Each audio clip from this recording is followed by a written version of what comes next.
Mr. Tedisco. Thank you, Madam Speaker. Would the sponsor yield? Mr. O'Donnell, will you yield? I do. Thank The gentleman yields. For the congressman, anything. I wish. You got 700 votes in the back of your trunk? I'm a Democrat from New York City. You bet I do. Yeah. In two bodies, right? No. Assemblyman, by the way, it's good to be back in a place where a lot of work gets done and serious debate and discussion. I missed it. Assemblyman, I think you and I and all of us in this room understand words have meaning and they have definition. For some of us, I think you understand, don't support, but you understand that we define marriage as being between one man, one woman, taking an oath, being unique because of that gender difference coming together. I see that your bill and the discussion you've had in explaining it and debating it relates to the fact that you look at that as discriminatory in a sense. And your bill says it relates to individuals' ability to marry. I don't know if this question has been answered yet, but I want to ask it. Does your bill relate to the fact that one man, two women, two men, one woman, two women, two men can go out and get a license and become a marriage?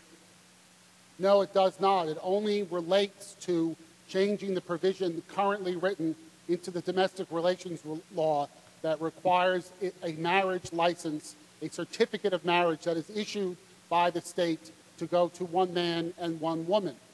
As you know, as I know you were recently married, when you go and have a wedding, the last thing that is said to you is the following: by the powers vested in me by the state of New York. It is not by the powers vested in me by the church that I'm in, the synagogue I'm in, the mosque that I'm in. It's powers vested by this state government. The only change here deals with the question of whether or not two men can get married or two women can get married. It does not change whether or not you can be married more than to one person at one time. It does not change whether you can be married to a dozen people at one time. It just relates to whether or not an individual, say me, has the ability to marry the person who I choose to marry. Well, why would you discriminate against bisexuals? I don't discriminate against bisexuals. Bisexuals are permitted to get married. Currently, they feel like marrying a woman when they're a man. They can do that. They want to get divorced and then they want to marry a man. They would be able to do that too, but they're only able to have one marriage at a time. The reason why that is because all of the responsibilities and rights that come with it can only be attached to one person at a time. You can imagine the havoc that would be wreaked if somebody died and had two different people they were married to. So our law only lets you be married to one person at a time, and if some people want to go back and forth, marriage after marriage after marriage from women to men, they're allowed to do that as long as they go through the divorce process and are married to one person at a time. So let me see if I have this straight. Your tolerance in diversity only relates to your lifestyle and the lifestyle of a woman and a man. It doesn't relate to individuals who have that same loving relationship, two women, three women, two men, one woman. Why can't you accept that diversity and that tolerance? Let me be very Isn't clear. that a loving relationship, just like your individual loving relationship with your partner? I don't have a lifestyle, Mr. Tedisco. I have a life, okay?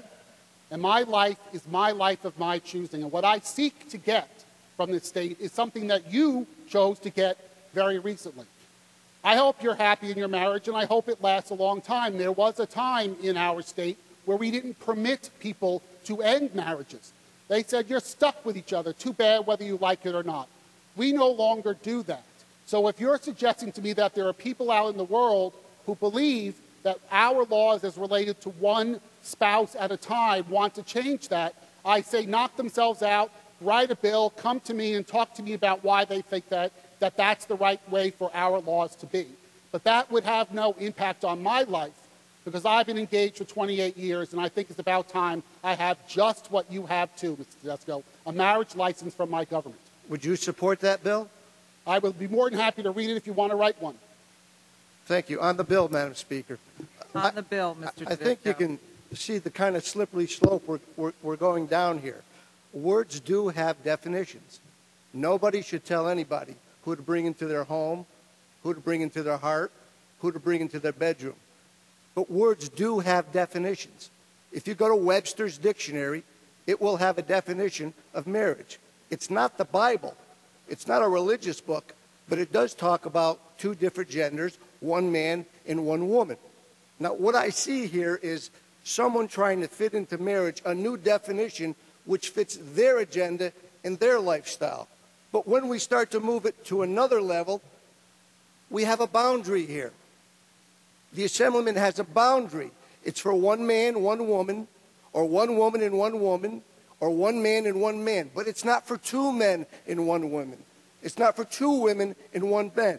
Well, I would suggest to you that we have boundaries too. Those of us who believe the definition is one man and one woman. You stop it at more than one partner, but same partners. We stop it as two different genders as partners, the unique relationship. So Madam Speaker, what I see here is individuals trying to change the definition of a long-standing thing called marriage to fit into their agenda. But they have a boundary. I accept your boundary, and I respect it. I don't support it. I would ask you to respect my boundary and support it, and not say I'm trying to be discriminatory. Because those who may be bisexual and say, I want to marry a woman and I want to marry a man, are going to say to you, you're being discriminatory. You won't let me marry a man and a woman because I'm a bisexual. I would suggest to you, you're not being discriminatory. You have a boundary. I have a boundary, and others on this side have a boundary. It's one man, and it's one woman, and it's marriage, and that's what makes it unique. Thank you, Madam Speaker.